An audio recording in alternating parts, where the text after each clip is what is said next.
Umpama pangeran gak gawe ketombe iku ora ana pabrik sampung. Ora ana karyawan. Lah iya mletene ngono rezekine kok barokah napa kudu, paham? Iku pangeran. Dene nggih tontonan, wis pangeran kira oleh protes. Jadi mulane ngendika Nabi wong nak mulya nemen-nemen eling hampir semua asbabur rizki iku sangka masalah-masalah kesalahan. Iku sebagai pangeran ngenyek manusa nak kowe trimo ngono. Mulane Sayyidina Ali nyontokno beberapa inane manusa iku kowe nak salat iku ora oleh ana najis. Dadi nak kena telek diumbah, nak klambine najis diumbah. Tapi duwe pertontonan sing naif, rupa-rupane tiap wong salat itu mesti nggo wetenge. Wetenge ana taeke. Di wong ngalor ngidul nggo WC. Dadi kena eling ngono mulyane ning ndi? Wis diarani wajib suci tapi tetep glethek nggawa WC.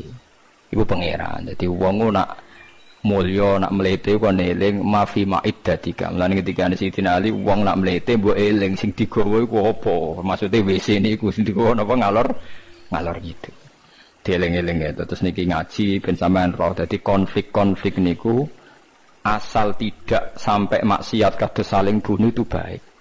Ketatanan sosial ini bergantung mereka harus saling beda.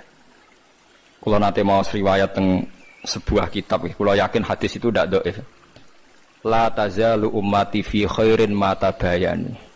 Umatku ini akan selalu baik kalau mereka itu beda.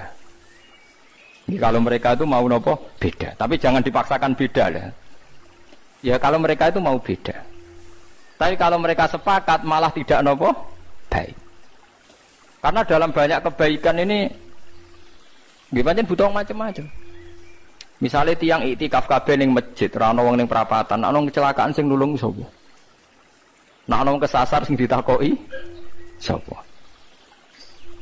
Misale wong kabeh seneng ning masjid, lah terus keluargane sing ngurusi sapa? Tapi kabeh ning omah sing ngurusi masjid sapa? Wis wae ada di semua sistem fardhu kifayah itu. Mulane fardhu kifayah cara fikih ana salat mati yang ana sing nyolati sitok loro ya wis, liyane ben ning omah. Lah Imam Syafi'i ngendikan aja geman ulama men tekone salat jenazah, nek ora teko ae. Nggo nunjukno nek iku ora wajib. Tapi nanti kene rawani kan darani sombong. Ya perkara ini tadi sekali sepakat semua, wong sak desa salat jenazah omah kosong, nek ana maling tanggung jawab sapa? Mulane terus fikih damel kesimpulan ciri utama fardhu napa nek ana sing nglakoni wis cukup, liyane napa gugur. Mergo kuwatir bahaya nek semuanya melakukan hal itu.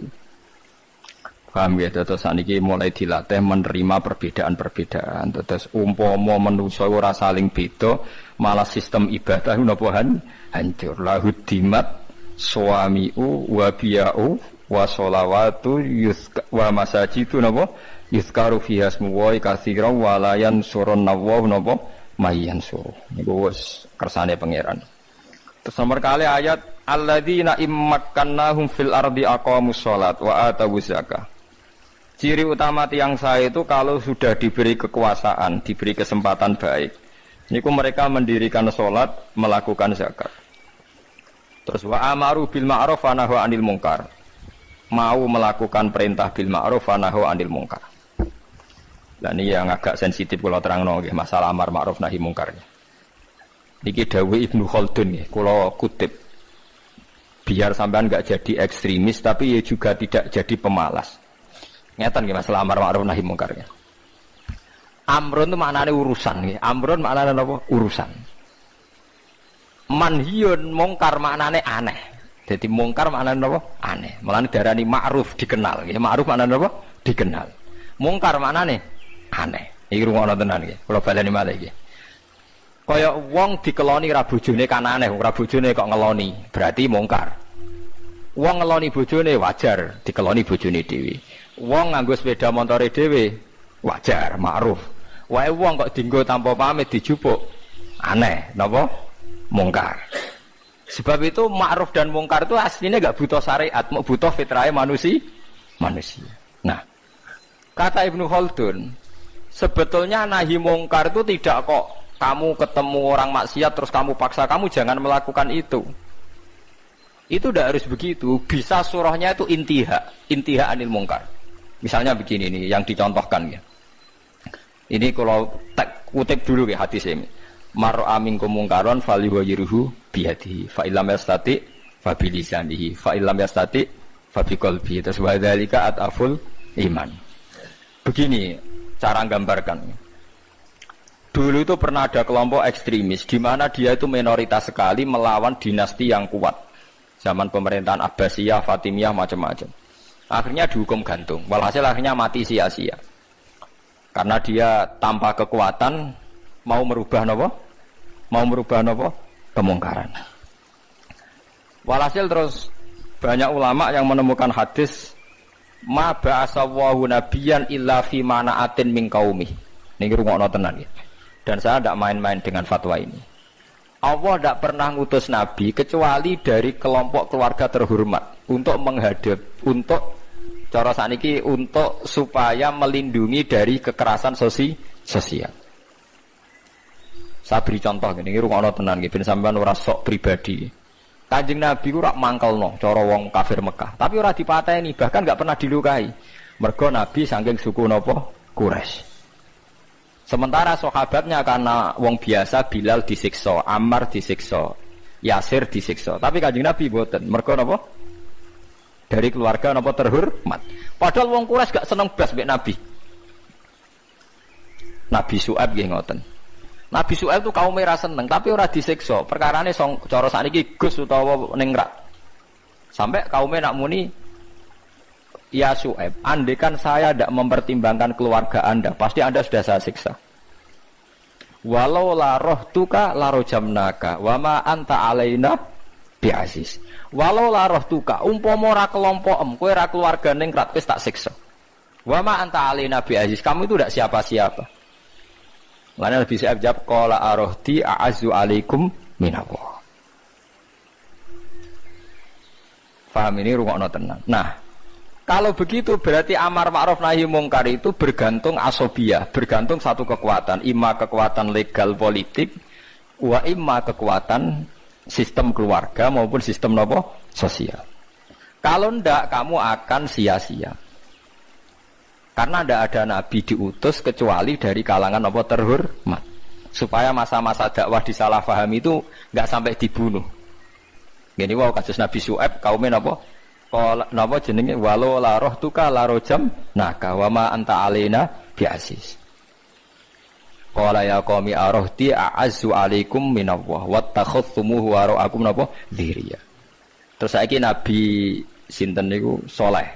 Nabi Saleh juga begitu. Nabi Saleh itu orang terhormat sehingga kaumnya bilang qalu ya Salihu qad kunta fina marjuwan qabla. Marjuwan kamu ini jadi harapan kita. Kenapa kamu sekarang aneh-aneh? Dan ini gue pengetahuan ya. Kalau begitu, terus fatwanya Imam Ghazali, ben sampean ora sidik-sidik muni amar ma'ruf nahi mungkar. Terus Imam Ghazali berfatwa, la budda min rajulin min malin au adna jahin yutahassanu bihi dinu. Niki radi nyinggung santri sing nemen melarat paham, tapi gak apa-apa iki hukum. Mboten apa-apa nak menawa barokah ngaji niki sing melarat nemen-nemen dadi mboten sida paham niki mergo barokah fatwa niki. Seharusnya orang yang memegang agama itu punya adna malin, ya punya apa? Adna malin, harta minimal. Au adna jahin, utawa punya status sosial minimal. Yutahassanu bihi min dini, supaya dia bisa membentengi agamanya. Saiki bayangno misale, kowe ku melarat buruwe wong kafir sing anti Islam. Rungokno nggih, kowe melarat buruwe wong kafir sing anti Islam. Di sistem politik negara yang anti-Islam. Kowe iso mbayangno nglakoni salat. Mboten saged kan? Bagaimanapun kita nyaman salat di Indonesia mergo pejabat di salat. Kita ya ora buruwe wong kafir sing nglarang salat. Artinya kita sekarang salat nyaman barokah adnal mal, ada sistem sosial, adnal jah, sistem apa saja sing menopang salat itu enggak dianggap masalah. Lah saiki suratul masalah iso mbok walik, jajal ae saiki kowe urip ning Timor Leste misal. Duwe majikan sing nganggep salat itu masalah. Ada sistem negara misalnya yang nganggep salat itu masalah. Kamu kangelan kan salat. Nah, makanya lah terus sakwise ngeten iki terus ada sistem demokrasi. Begini misalnya suratul masalah. Wong Islam dukung demokratisasi agama itu untung tak rugi. Orang yang kayak Gus Dur, orang-orang kelompoknya Gus Dur dulu berpikir untung. Untungnya begini. Jika non-muslim diberi kesempatan beribadah di Indonesia, maka imbasnya muslim yang minoritas di mana-mana juga diberi kesempatan. Sebagai imbalan mereka di dunia Islam enggak diapa-apain. Tapi orang-orang yang ekstremis enggak, cara berpikir berbalik. Ya enggak. Kalau kita membiarkan non-muslim ibadah, artinya membiarkan kesyirikan. Terus jadi ijtihad sing liar. Tapi kita tahu kan, di Ukraina misalnya orang Islam tertindas, di Myanmar, sing ini, Myanmar teng daerah ini sing nembe Rohingya, nanti di Thailand di Patani, teng ndi tenggene Phuket ya. Macam-macam lah. Terus di Singapura apa di Filipina itu dulu yang kelompok apa itu? Mindanao.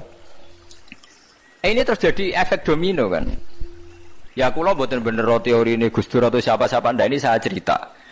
Setelah ada begitu terus itu tidak hanya Gus Dur, zaman Ibnu Khaldun sudah bicarakan itu.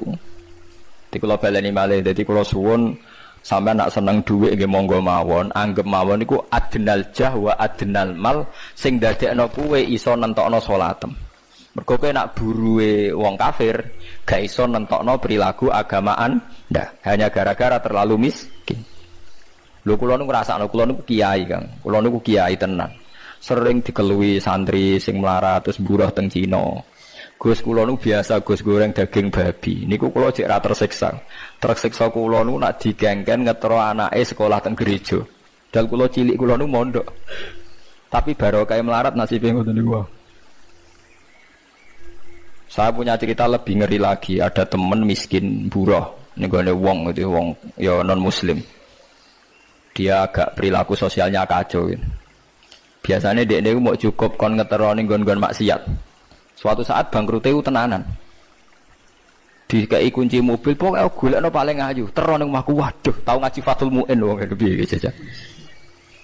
Dekne lagi sadar, metuki kula nu nangis. Gus kula niku kualat mbek hadis kadal fakru ayakuna kufrun. Fakir iku mendekati napa? Kekafiran. Mboten iki sing melarat-melarat ben tobat. Nak melarat temu ya rada musibah ben roh maksudnya. Mboten iki urusan hukum, ora kok nyinggung wong melarat. Dulu dia itu pernah janggal dengan hadis itu. Wong Nabi biasanya dawuh ahyini miskinan, kepengin melarat kok iki kok muni fakir ku ndekati napa? Kafir. Dekne janggal kok. Kok Nabi kesane arogan? Biasanya Nabi ku bilang melarat iku ora. Karena dekne melarat kepengin dibela Nabi. Dadi roh hadis kadal fakru ayakuna kufran niku janggal deh. Bareng ngalami nasib ngoten tangisan deh. Walhasil dekne metu gak kerja terus metuki kula mbek nangis. Kualat tenan Gus kula. Jadi ini cerita, sama rasa tersinggung cerita hukum.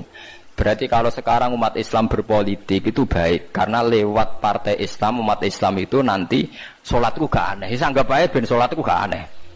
Kue duwe di kekuatan sistem sosial yo baik, tapi kabeh nggo jaga keberlangsungane sholat. Ora khadzun nafsi. Sanggap baik di duwe gue ngenakno aku nak sholat ana sing larang, tapi nak duitku gantung wong sing ora sholat iso wae aku dilarang sholat. Iku ya wis masuk alladzina immakannahum fil ardi aqamus sholat. Di kula suwun sampean sing melarat ya cita-cita wae duwe dhuwit sing dadekno gampang sholat. Lah nek sampean wis betah melarat, tapi kula melarat lah sholat teng mriki lancar ya alhamdulillah. Jadi kan gak masalah kan gak ada akibat apa. Tapi ki aja mikir ngono, gara-gara melarat wis tuk turunan iso wae anakmu sing buruh. Sampeyan ngalami hal yang tidak kamu alami. Ya kan mungkin saja saking kowe melarat terus anakmu sok ben buruh di Jakarta sing roh sapa? Buruh ning wong sing ora salat. Ojo kok mentang-mentang kowe saiki gak ngalami, gak mikir anakmu. Lha iku termasuk harus kamu pikirkan juga. Niki syariat. Kowe kudu mikir apa wal yakhsal ladzina law taraku min khalfihim napa dzurriatan diafan khaufu alaihim. Tetep kudu mbok pikir. Mulane ketika Kanjeng Nabi beja-bejane wong iku sing duwe dhuwit utawa pangkat sing yutahassanu bihi min dini, sing iso nggo bentengi napa agama. Anak kowe nglakoni ngono demi anak iku tidak ngurangi zuhud. Bahkan kok Nabi Khidir dadi panitiane anake sampeyan. Iku sing diceritakno ning Ashabul Kahfi ketika ana cah cilik anake wong soleh, abahe kabundut. Abahe sempat nyimpen emas batangan Keleng-eleng gini. Jadi ini orang wong soleh mati nyimpen emas apa? Batangan ora. Tenan iki emas batangan ora Mas. Disimpen nang tembok. Suatu saat tembok ini badhe rubuh. Konsekuensine nak rubuh emas batangane konangan. Nak konangan dipek wong dolim. Lha ape rubuh ditata Nabi sinten? Khidir. Nabi Musa protes, wong karuan tembok ape rubuh kok mbok tata, padahal penduduk kene iku wonge nakal-nakal. Terus jawab Nabi Khidir seperti wa amal jidaru fakana lihulamaini napa yatimaini fil madinati wa kana tahtahu kanzul lahuma wa kana abuhuma sholihah. Jadi fatwa-fatwa zuhud sing berlebihan wong ra oleh nabung ngomong kosong, tak jamin. Itu ditentang oleh ulama-ulama syariat. Karena di cerita Ashabul Kahfi ini jelas kan, wong soleh nyimpen emas batangan ning tembok demi anake, keberlangsungan kesalehan apa? Anake. Ternyata dipanitiani Nabi Khidir. Supaya emas iki enggak jatuh ke tangan-tangan orang zalim. Toh orang ini ketika nyimpen tetap disifati Allah wa kana abuhuma sholihah. Iku nang nunjukno nak wong soleh nabung iku enggak ngurangi kesalehan.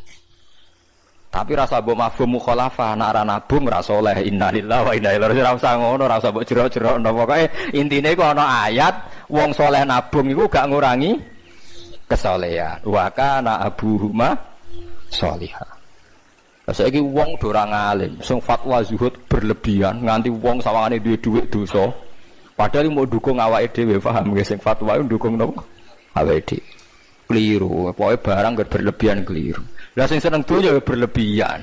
Nganti miliaran kun, gak jelas hitungane. Ya nek cara kula sak sedengan misale sak rogen mati ya warisan piro kan? 50 juta. Piro? Mesin bubut. Mesin bubut anake cek kangelan. Maksudnya cek kangelan ngerjakno. Nak mas sak karek ngedol lho. Mboten sing bener ya emas utawi ya tabungan lho. Mesin bubur padha karo ngeke penggawean. Mboten kula setuju mbek fatwane Ibnu Khaldun karena berdasar sejarah itu enggak ada nabi kecuali dari keluarga terhormat. Lah terhormat itu tadi terus kata Imam Ghazali sebetulnya ndak harus terhormat kamu jadi presiden atau bupati. Ada adnal mal, ini rungokno tenan. Ada adnal mal atau adnal jah yang yutahassanu bihi min dini supaya bisa menjaga agama. Nah sekarang kalau pertanyaannya gimana Gus kalau globalisasi itu tadi jangan-jangan misalnya kalau kita ngobong gereja di Indonesia misalnya terus masjid yang minoritas di negara lain diobong sebagai balasan perlakuan umat Islam mayoritas di Indonesia terus gentenan Islam sing minoritas di negara lain ditindak itu jangan-jangan kita termasuk sebab dan teori itu juga sah. Wong pangeran yo momo tenan, cara ora pangeran yo kapok tenan mbek teori iku. Cara ora pangeran. Makanya niku nyata, wong sahabat itu jenenge sahabat anyar-anyar Islam yo over. Kados Ruhin Mustafa seneng-seneng kula atau over. Saking overe bendina misoi gereja, misoi watu pangeran niku. Jancuk watu kok disembah. Pangeran opo watu jancuk watu disembah. Akhirnya wong kafir males wis jancuk pisan pangeran. Pangeran akhirnya kena kan? Pangeran ya pangeran Allah akhirnya kena. Akhirnya ono syariat anyar. Wala tasubbul ladina tu'una min dunillah fayasubbu wa adwam bighairi ilm. Mat sahabatmu aja oleh misoi pangerane wong kafir. Kurbane aku mat. Jadi jangan kira semangat tuh. Misalnya kaya Ruhin untuk semangat ngiyakno aku ora ngiyakno kiai liya aku ora damuk kiai akeh. Dadi kabeh melane Nabi nate dawuh la yasubbur rajulu abahu. Wong jogeman misoi bapake. Sampai Nabi dibantah ya Rasulullah wa hal yasubbur rajulu abahu. Mosok tiyang misoi bapake piyambak. Terus Nabi jawab ya subbu abar rajuli fa yasubbur rajulu abahu. Ya misoi bapake wong, akhire bapake dekne dipisoi. Ya mau misoi pangerane wong, akhire pangeranem dipisoi. Lah pangeranem ku sapa ora Allah kan? Nah, sistem global itu ya teori itu ya mungkin. Jadi kalau Anda berbuat baik sama agama lain, mungkin agama lain berbuat baik sama kita. Di negara yang saudara kita minoritas, kayak di Bosnia, di Rohingya, di Phuket, di macam-macam di Mindanao, mungkin bahkan di Amerika. Malane wong kendel ning Pulau Jawa perlu ditakoki, kowe kendel mergo mayoritas apa mergi yo? Mergo jihad.